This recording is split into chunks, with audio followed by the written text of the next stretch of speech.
আপনি সারা পৃথিবীতে সব জায়গায় সম্মান পেয়েছেন, কিন্তু ঘরে এসে আপনার 2 পয়সার দাম নাই। শান্তি না অশান্তি? সবাই আপনার কথায় উঠে, সবাই আপনার কথায় বসে, কিন্তু আপনার ছেলেরে ডাইনে বললে সে বামে যায়, আপনার মেয়েরে বামে বললে সে ডাইনে যায়। শান্তি না অশান্তি? আর একটু জোরে বলেন।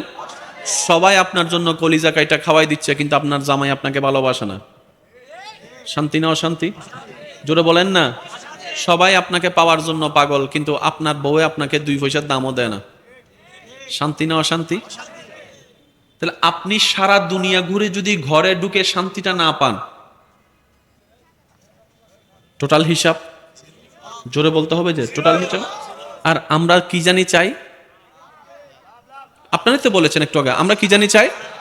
একটু না বেশি? ক্ষণস্থায়ী না চিরস্থায়ী? এবার আপনি আমার দিকে তাকাবেন না, আমি আপনার দিকে দেখব না, আপনি আপনার মনের দিকে একবার দেখেন। কয়জন মানুষ ভিতর থেকে শান্তিতে আছে লিস্টি করেন, বলেন না একটু। শান্তি খোঁজার জন্য ব্যবসার মধ্যে আধিক্যতা এনে কোটিপতি হওয়ার পরও অনেক ব্যবসায়ী আছেন শান্তি নাই। অনেকেই আছেন টাকার মালিক হয়েছে, কিন্তু 3-4টা ঘুমের ওষুধ খেয়ে ঘুমাতে হয়, তারপরও ছটপট ছটপট ছটপট করে ঘুম আসে না। একটু জোরে বলতে হবে। মলায়ম একটা বিছানার মধ্যে শুয়ে আছে, কিন্তু শান্তি নাই, ঘুমও নাই। আর আপনারা জানেন ঘুম না হলে যে কি হয়। কথা বলতে হবে যে। কিন্তু আবার অনেক দেখা যায় মাথার উপর ছাদ নাই, তেমন কোনো আরামের বিছানা নাই, কিন্তু নাক ডেকে দিব্যি ঘুমাচ্ছে। এবার সে কোটিপতি ব্যক্তি, তাকে জিজ্ঞেস করে, দারোয়ানকে জিজ্ঞেস করে, কিরে মামু, তুই যেমন করে ঘুমাস মনে হয় যেন তোর মতো বাদশা আর কেউ নাই, ব্যাপার কিরে? তো ও বলতেছে, স্যার আমার কিছু নাই, টেনশনও নাই। আমার কিছু নাই, বলেন আমার কিছু নাই, টেনশনও নাই। তো স্যার বলতেছে কিছু নাই, ঠিক আছে, কিছু তো হইলে আছে, টেনশন নাই কেন? তখন সে উত্তর দেয়, স্যার আমি ততদিন টেনশন করেছি যতদিন আমি বোকা ছিলাম। মানে? বলে যে আমি টেনশন করলেও তো দিন রাত হবে না, রাত দিন হবে না। আমি মন খারাপ করলেও তো ভালো খারাপ হবে না, খারাপ ভালো হবে না। আমি হাজার চেষ্টা করলেও তো সন্ধ্যা রাত হবে না, রাত দিন হবে না। সুতরাং আমি যখন থেকে বুঝেছি আমার চাওয়া না চাওয়াই কিচ্ছু যায় আসে না, আমার রব যতক্ষণ না চাই, সেই দিন থেকে আমি আমার সমস্ত চাওয়াকে রবের দরবারে কুরবানি করে দিয়েছি হাসি মুখে। প্রশান্তির জীবন আমার চলে এসেছে। সুবহানাল্লাহ। আল্লাহ আমাদেরকে একটু বুঝার তৌফিক দান করুন। আর কেন হতা হলি মানুষে কষ্ট হয়ে যাব, হইম না।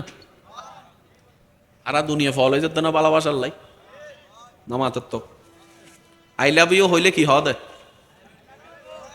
মানে জ্যাঙ্গরি সুপগরি থেকে মনে হয় কিচ্ছু না জানে বাংলা। ডেলি 5 জনের মেসেজ মারে, আই লাভ ইউ হইলে কি হম করে দেয়। আই লাভ ইউ টু মানে কি? আমি তোমাকে ভালোবাসি, ন আমি তোমাকেও ভালোবাসি, তার মানে আরো আছে। আই লাভ ইউ ইয়ান আল্লাহ ফলোজের দ্বারা দুনিয়া, আই লাভ ইউ টু, তো টু মানে কি? তোমারও, তোমার আগেও কিছু আছে, লইবেন নাই বে এ আলাপ, এ ভালোবাসা লইবেন না। শূন্য লইতে চন্দে উনন। এ দেখেন, আমি তোমাকেও ভালোবাসি এক অর্থ, আমি তোমাকেই ভালোবাসি,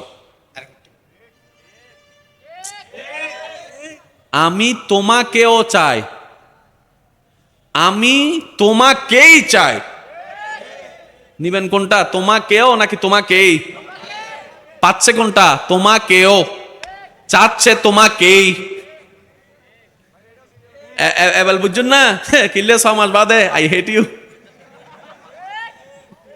বাস্তব না বাস্তব বলেন না।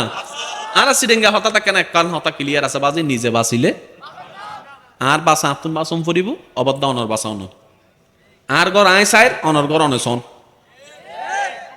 শান্তির তাইলে শাক দি ভাত খাইলেও ঘুমাই, আর অশান্তির তাইলে পোলাও রোজ বিরিয়ানি দিল। আমার কথায় কষ্ট নিচ্ছেন আপনারা? বিরক্ত হচ্ছেন? এবার বলেন সত্যিকার ইমানি আওয়াজে বলেন, লাভ চান না লস চান? একদিকে না সব দিকে? বা ভিতরে বাহিরে সব দিকে লাভ চাই কি চাই না? অন্তর থেকে শান্তি যদি না থাকে, লাভের কোনো অংশ থাকে? আপনি যেটাই করেন অতটুকুই করেন যতটুকু করে আপনি শান্তি পাবেন। এটার নাম জীবন। আপনি একটা কাজ করছেন, এখান থেকে আপনার সে প্রশান্তি নেই। আমাদের মুরব্বীর একটা কথা বলতো, আর এক কন ভরম ভর না বেড়া মন দি ফইলে এইসা এই বেগুন অটো ফাস বইতে কি দিয়া না মাথার দে 24 ঘন্টা ভরানোর দরকার কি? মন মন দিয়ে 1 ঘন্টা ফরো। মানে কি? পড়া তো পড়া। বলে যে তুমি বইয়ের সামনে বসে থাকলে সেই পড়া ভিতরে ঢুকবে না। যদি মন থেকে তুমি 1 ঘন্টা পড়ো, সেটা 10 ঘন্টা পড়ার সমান হয়ে যাবে। ঠিক তেমনি ভাবে ও আমার ইমানদার ভাইয়েরা, মনে রাখবেন শান্তি দেনে ওয়ালা আল্লাহ, জান্নাত দেনে ওয়ালা আল্লাহ, প্রশান্তি দেনে ওয়ালা আল্লাহ, আরোগ্য দেনে ওয়ালা আল্লাহ। আল্লাহ দিতে প্রস্তুত যদি বান্দারা ডেকে আল্লাহকে রাজি করতে পারে। এবার বান্দা জিজ্ঞেস করে, মওলা কিভাবে তোমাকে ডেকে রাজি করব? রব বলে যে জবানের 1 লাখ ডাক আমি চাই না, আমি চাই বান্দা দিল থেকে আমাকে একবার ডাকুক। একবার যদি দিল থেকে ডাকতে পারো, ফাজকুরুনি আযকুরুকুম, বান্দা তুমি ডাকতে দেরি হবে, আমি আল্লাহ সাড়া দিতে দেরি হবে না। কিন্তু ডাকতে হতে হবে, জোরে বলেন কোন জায়গা থেকে? আর একটু জোরে বলেন কোন জায়গা থেকে? এবার ফ্যাঁস আমরা কোথায় লাগাইছি সেটা একটু বুঝি। আল্লাহকে ডাকতে হবে কোন জায়গা থেকে? আর সেই অন্তরে বসাই রাখছি ওনারে। এবার বুঝতেছেন কেন মানুষ কষ্ট পাইয়া সুইসাইড করে? যেন মাথা গা উনে অনেক যুবকের জীবন শেষ, যুবতীর জীবন শেষ, পড়ালেখার ভবিষ্যৎ শেষ, ফিউচার প্ল্যানিং শেষ, গাজাতে চলে গেছে, নেশায় চলে গেছে। কিসে? মনে আঘাত পাওয়ার কারণে। আঘাতটা পেলা কেন? কয়ে মনে এমন একজনকে রেখেছি, সে আমার সাথে প্রতারণা করে গিয়েছে। রব বলে যে মনে তুই তারে রাখলি কেন? তো আল্লাহ মনে না রাখলে কোথায় রাখবো? রব বলে যে মনে রাখবি, তোর মনের ঘরে শুধু একমাত্র আমি আল্লাহকে রাখবি, বান্দা হিসেবে, উম্মত হিসেবে নবী মুস্তাফাকে রাখবি। তো আল্লাহ মাকে রাখবো না? অবশ্যই রাখবি।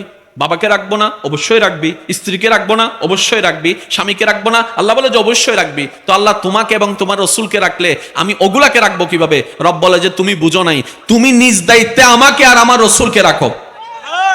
আর যাদেরকে রাখলে, যতটুক রাখলে তোমার ক্ষতি হবে না, ওই রাখাটা আমি আল্লাহ সেটিং করে দিব। সেজন্য আমাদেরও সংসার আছে, সিদ্দিক আকবরেরও সংসার আছে।